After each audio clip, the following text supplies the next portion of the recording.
Hi hello ஹாய்ஸ். இன்றைக்கி எந்த பற்றி பார்க்க போகிறோம்டா, என்னோட அம்மாவை பற்றி தான் பார்க்க போகிறோம். அதாவது அம்மா என்று சொல்கிறவள் சும்மா அம்மான்னு சொல்லிட்டு போயிடலாது.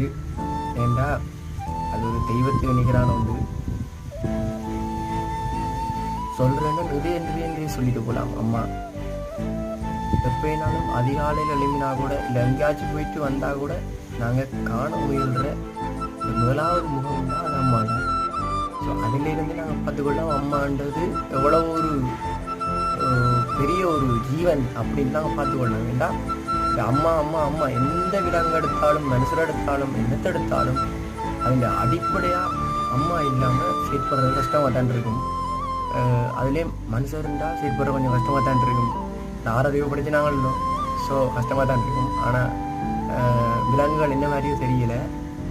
அம்மா என்ற ஒரு வேர்ட்டுக்கு அர்த்தம் அவ்வளோ இருக்குது.